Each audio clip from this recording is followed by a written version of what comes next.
So like when you're looking at a new deal, I guess either back then or today, because I know this is a very common thing where you'll find these smaller mom and pop facilities that aren't really managed that well. They're not advertised well. The rates don't make sense.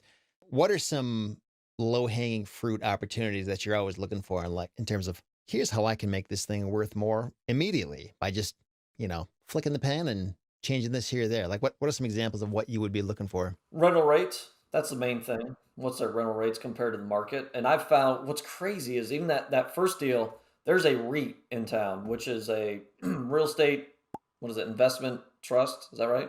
So a large storage owner in that small town. My rates at times are higher than theirs.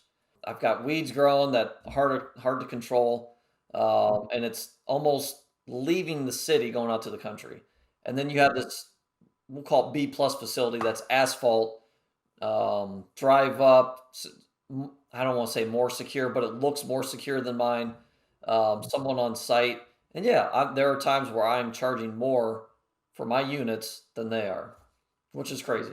So if I get one or two unit sizes available, I'll really jack my rates because at some point someone's going to come by and say, "I need a unit. I'll pay whatever. Give me that unit." That happens. So that's how over time these rates just keep increasing. And then if I have, 5 units of one size become available, I'll drop my rates a little bit till it fills up. So it's like the airlines, you're constantly moving rates based on demand. I mean, just looking at these numbers, it looks like demand has gone up and up and up. I mean, it must be if rates are going up and up.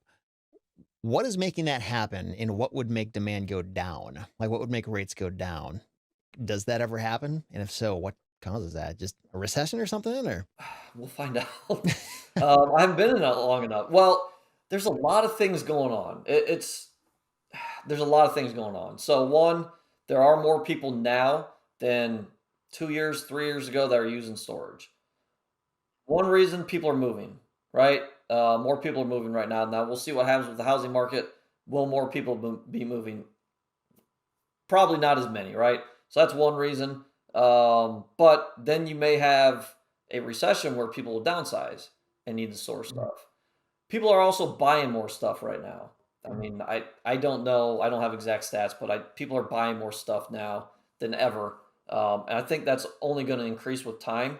So, will we ever go back down to 2019, 2015 numbers of people using storage? I don't know. I think it's going to just keep increasing.